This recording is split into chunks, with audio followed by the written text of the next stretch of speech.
Assalamualaikum warahmatullahi wabarakatuh. Halo sahabat surga, semoga kita senantiasa diberi kesehatan baik lahir maupun batin. Sayuti Melik nyaris dihabisi oleh kaum nasionalis Pekalongan. Saat itu kemerdekaan Republik Indonesia baru saja diproklamirkan Soekarno atau Bung Karno dan Muhammad Hatta atau Bung Hatta di Pegangsaan Timur nomor 56 Jakarta. Sayuti Melik merupakan pengetik naskah Proklamasi Kemerdekaan 17 Agustus 1945. Suami tokoh pejuang perempuan SK Trimurti itu juga menjabat sebagai Sekretaris Partai Nasionalis Indonesia atau PNI. Di awal kemerdekaan, Sayuti Melik bekerja sebagai pembantu Gubernur Jawa Tengah Wongsonegoro.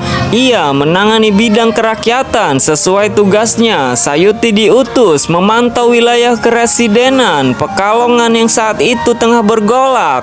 Pergolakan sosial politik dipicu adanya pro kontra antara kaum nasionalis dengan pejabat Pangreh Praja Pekalongan yang memilih tetap patuh kepada penjajah Jepang. Kabar kemerdekaan Indonesia baru didengar rakyat Pekalongan pada 18 Agustus 1945. Terdengarnya kabar kemerdekaan mendorong kaum nasionalis langsung bergerak, termasuk mengibarkan bendera merah putih. Namun oleh pejabat Pangreh Praja, langkah itu dihalangi. Sejumlah bendera yang sempat berkibar diturunkan paksa dengan alasan belum mendapatkan perintah dari Dai Nippon, Jepang. Benturan sosial pun tak terhindarkan. Sayuti Melik diperintah memastikan situasi sosial politik yang terjadi.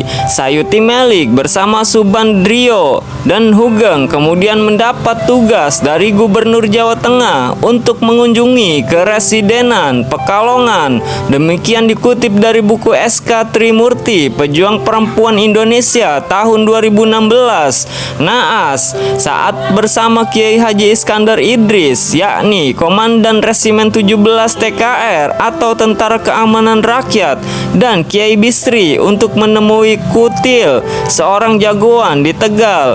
Mobil yang ditumpangi Sayuti Melik diadang sekelompok pemuda. Sayuti dan kedua rekannya diseret keluar dari mobil dengan mata tertutup, dengan tangan terikat. Mereka digelandang menuju kantor bekas BKR Ujung Rusi dan diperlakukan kasar. Para pemuda mengira Sayuti Melik dan kedua rekannya yang kemudian dibawa ke Amri Selawi merupakan petugas Pangreh Praja yang hendak kabur. Dalam waktu cukup lama, orang dekat Soekarno atau Bung Karno itu dipaksa duduk di tepi jalan. Dari percakapan yang terlontar, Sayuti mendengar dirinya tinggal menunggu waktu untuk dieksekusi. Beruntung di bekas pabrik gula di Selawi, Sayuti Melik bertemu dengan Suwigno, yakni seorang kawan perjuangan saat masih sama-sama menjalani hukuman penjara di Bovendigul. Suwigno merupakan bagian dari gerombolan pemuda nasionalis yang menyergapnya. Suwigno lantas membebaskan Sayuti Melik yang sebelumnya menjelaskan dirinya hanya menjalankan perintah Gubernur Jawa Tengah. Atas bantuan Suwigno, Sayuti bisa meminjam fasilitas telepon markas Amri Selawi. Melalui saluran telepon, Sayuti Melik melaporkan apa yang terjadi di Pekalongan kepada markas besar tentara di Yogyakarta. SK Trimurti yang mendengar kabar suaminya berhasil bebas dari penangkapan gerombolan pemuda menyusul ke wilayah keresidenan Pekalongan dengan kelihayannya menyusup, yakni diantaranya melalui mengucap salam merdeka sembari mengepalkan tangan kiri ke atas udara. Trimurti berhasil masuk ke Pekalongan. SK Trimurti bertemu Sayuti Melik di rumah Kiai Abu Sujai di Tegal.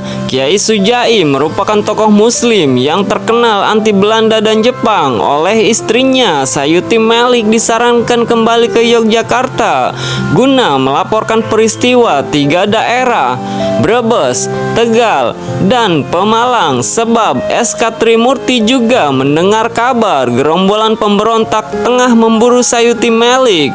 Kabar itu ternyata benar adanya. Untungnya mana Sayuti sudah bergegas ke Yogyakarta. Sayuti Melik yang terlahir dengan nama Muhammad Ibnu Sayuti tanggal 22 November 1908 di Sleman, Yogyakarta, meninggal dunia pada tanggal 27 Februari tahun 1989. Sayuti Melik termasuk dalam kelompok Menteng 31 yang berperan dalam penculikan Soekarno dan Hatta pada tanggal 16 Agustus 1945. Para pemuda pejuang termasuk Khairul Saleh, Sukarni, dan Wikana bersama Sodanco Singgi, salah seorang anggota PETA, dan pemuda lain membawa Soekarno bersama Fatmawati dan Guntur yang baru berusia 9 bulan dan Hatta ke Rengas Dengklok. Tujuannya adalah agar Insinyur Soekarno dan Dr. Andes Muhammad Hatta tidak terpengaruh oleh Jepang. Di sini mereka kembali meyakinkan Soekarno bahwa Jepang telah menyerah dan para pejuang telah siap untuk melawan Jepang apapun resikonya. Di Jakarta, golongan muda, Wikana, dan golongan tua yaitu Mr. Ahmad Subarjo melakukan perundingan.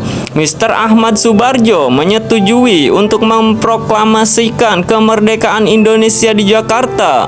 Maka diutuslah Yusuf Kunto untuk mengantar Ahmad Subarjo ke Rengas Dengklok. Mereka menjemput Insinyur Soekarno dan Dr. Andes Muhammad Hatta kembali ke Jakarta. Mr. Ahmad Subarjo berhasil meyakinkan para pemuda untuk tidak terburu-buru memproklamasikan kemerdekaan. Sayuti Melik menerima bintang Mahaputra tingkat 5 tahun 1961 dari Presiden Soekarno dan bintang Mahaputra Adi Pradana 2 dari Presiden Soeharto tahun 1973. Sayuti Melik meninggal dunia pada tanggal 27 Februari tahun 1989 setelah setahun sakit dan dimakamkan di Taman Makam Pahlawan Nasional Utama, Kalibata, Jakarta Selatan. Sahabat surga, mungkin cukup itu penjelasan dan sejarah singkat Sayuti Melik. Apabila ada kesalahan naskah dan tulisan atau ucapan, saya mohon maaf.